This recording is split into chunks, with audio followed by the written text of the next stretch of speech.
Bismillahirrahmanirrahim. Assalamualaikum warahmatullahi wabarakatuh. Seperti yang kita tahu, Allah Subhanahu wa Ta'ala telah menurunkan banyak kitab, dan salah satunya adalah kitab suci Al-Quran. Kitab suci Al-Quran adalah kitab terakhir yang diturunkan oleh Allah Subhanahu wa Ta'ala melalui perantara malaikat Jibril dan diturunkan kepada Nabi Muhammad SAW dan diperuntukkan untuk ke seluruh umat muslim. Dengan demikian, segala kebenaran yang ada di dalam Al-Quran dapat dipertanggungjawabkan. Karena Allah Subhanahu wa Ta'ala telah berfirman dalam surat Al-Baqarah, Bismillahirrahmanirrahim, Alif Lam Mim, Dzalikal kitabul la raiba fihi. Ya Allah, sejak zaman Rasulullah SAW, Nabi Muhammad SAW telah memerintah beberapa teman-temannya untuk menjadi juru tulis. Mereka menulisnya di beberapa tempat seperti tulang-tulang, batu-batu, pelepah-pelepah kurma. Oke, kali ini kita akan membahas tentang ilmu rasam Al-Quran. Apa itu rasam Al-Quran? Rasam yang berasal dari kata rasama yarsmu rasman, yang memiliki arti adalah menggambar ataupun melukiskan.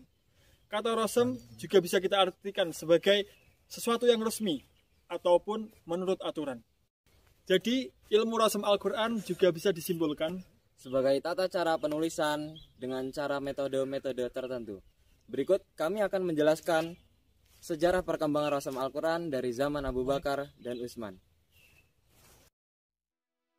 Pada zaman sahabat, mushaf mereka berbeda antara satu dengan lainnya.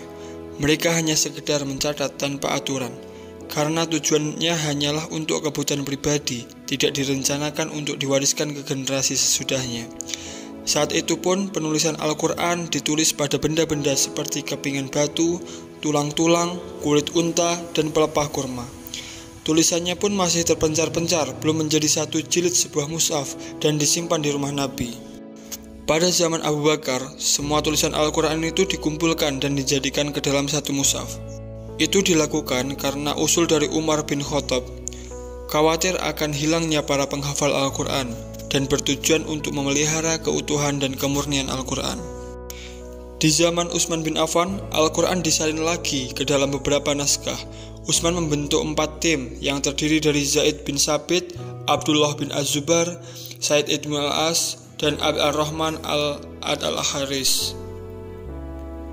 Dalam kerja penyalinan Al-Quran, mereka mengikuti ketentuan-ketentuan yang disetujui oleh Khalifah Utsman.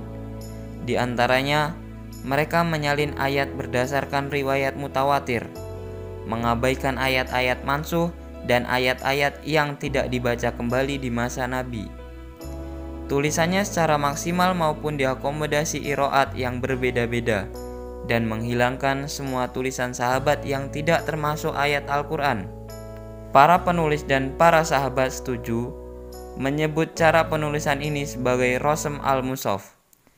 Dan karena cara penulisan ini disetujui oleh Utsman, sehingga sering pula disebut sebagai rasam Utsman atau rasam al-Utsmani.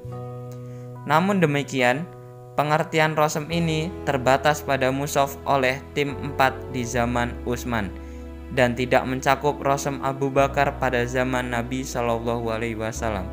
Khalifah Utsman membakar salinan-salinan mushaf tim 4 karena khawatir akan beredarnya dan menimbulkan perselisihan di kalangan umat Islam. Hal ini nanti membuka peluang bagi ulama kemudian untuk berbeda pendapat tentang kewajiban mengikuti rasam Utsmani. Hal ini ditakutkan juga akan membuka peluang bagi para ulama untuk berbeda pendapat tentang rasam Utsmani ini.